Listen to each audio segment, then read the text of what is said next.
오늘은 홍합초를 만들어 보도록 하겠습니다.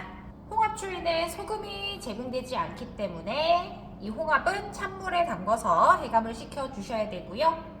두부조림과 마찬가지 윤기나게 졸여 주셔야 되기 때문에 센 불에서 조리하셔서 제출해 주시면 되고요. 두부조림을 2큰술에서 3큰술 국물을 남겼다면은 홍합초는 1큰술에서 2큰술 정도 국물을 좀 더 졸여서 제출을 해주시면 되겠습니다. 자, 저는 미리 홍합은 찬물에 담가서 준비를 해놨고요. 잣은 젖지 않게끔 따로 준비를 해놨고요. 마늘과 생강, 대파까지 세척을 해놓은 상태로 준비를 해놨습니다.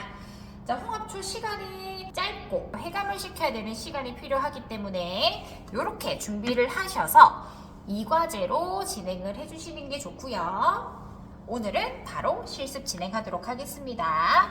자, 먼저 홍합을 데칠 물을 올려주도록 할 거예요. 냄비에 홍합이 데쳐질 정도의 물 올려주시고요. 자, 물이 끓는 동안에 주 재료인 홍합부터 손질을 해주시면 되는데요. 자, 1과제로 찬물에다가 해감을 시켜주시고 2과제로 진행을 한다라고 봐주시면 되고요. 이 홍합에 있는 수염을 다 제거해 주셔야 되기 때문에 흐르는 물에 한 번 더 헹궈서 지저분한 이물질들을 깨끗하게 제거해 주도록 하겠습니다. 자, 찬물에 한번 헹궜고요. 홍합을 벌려보면은 수염이 있기 때문에 이 수염을 뜯어서 깨끗하게 제거해 주시면 돼요. 홍합의 수염을 깨끗이 제거해 줍니다. 하나하나 일일이 다 벌려서 홍합의 수염을 다 제거해 주시고요. 손으로 수염이 잘 제거되지 않는다 하면 가위로 잘라서 수염 제거해 주셔도 무방합니다. 하나하나 일일이 꼼꼼히 없는 경우도 있기 때문에 있는 부분들만 깨끗하게 제거해 주세요. 만져보시면 까실까실하게 수염이 올라와 있어요. 그 부분만 제거해 주시면 됩니다.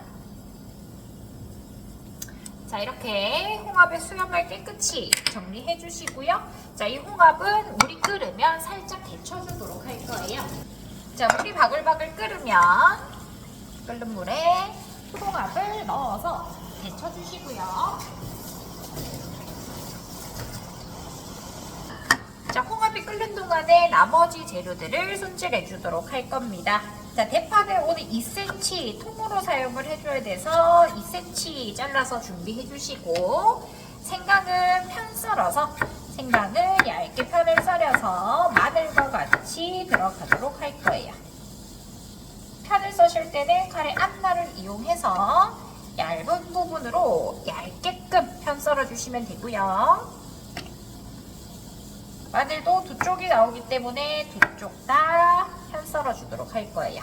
자, 편 써실 때에는 뾰족한 부분을 잘라서 편편하게 이렇게 세우시고, 세워서 마늘의 모양을 따라 칼의 앞날을 이용해서 얇게 썰어줍니다. 준비.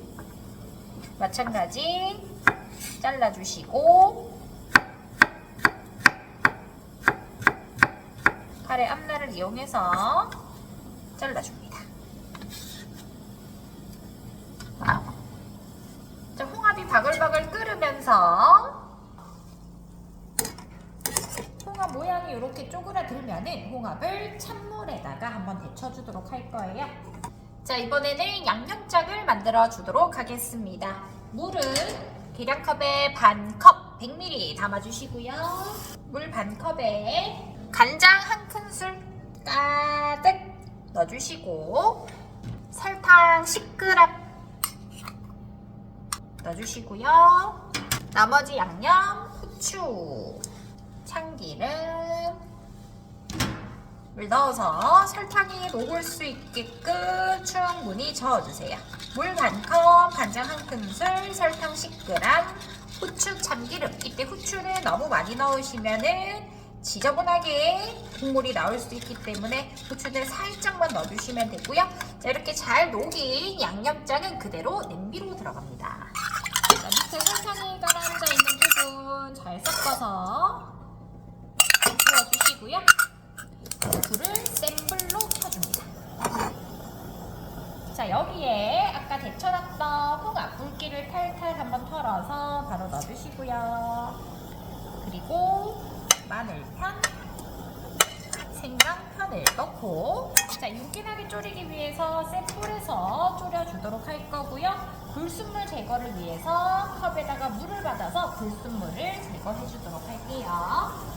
자, 윤기나게 졸여지는 동안에 저희는 고명으로 들어갈 잣을 다져주도록 할 거예요. 자, 잣에는 이렇게 꽃갈이 있어요.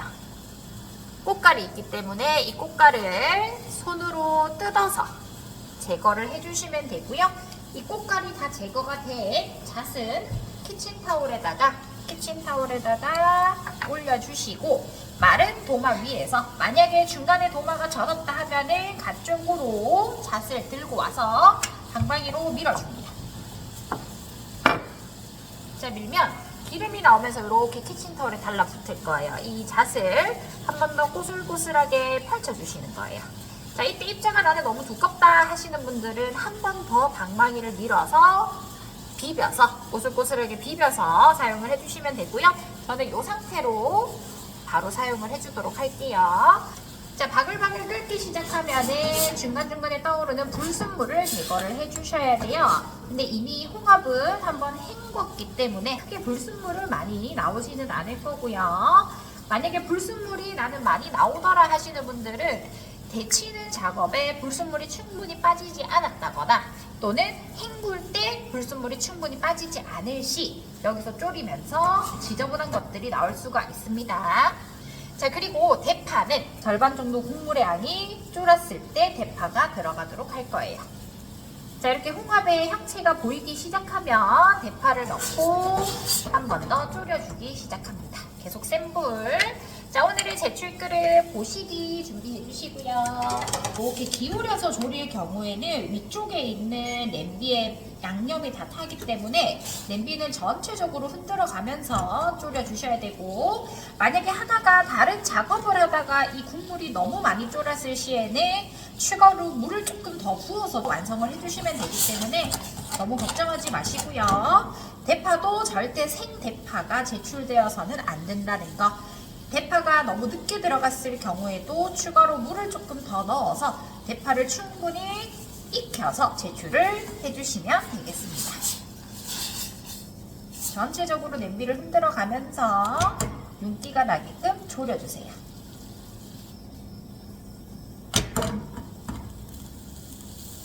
들어가는 물의 양이 작기 때문에 금방 졸아요. 그래서 홍합초 졸일 때에는 홍합초를 좀 집중적으로 봐주시는 게 좋고요. 자, 이렇게 거의 형체가, 국물의 형체가 남아있지 않을 정도로, 이 정도로 졸여주시면 돼요.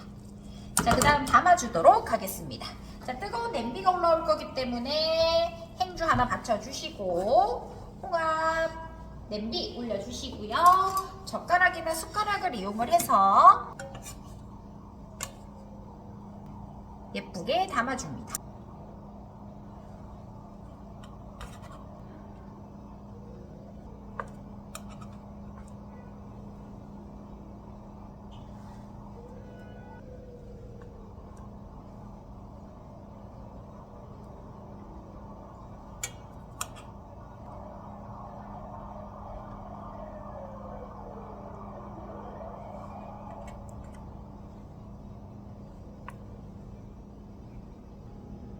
자, 그리고는 대파는 한쪽으로 세워주시고,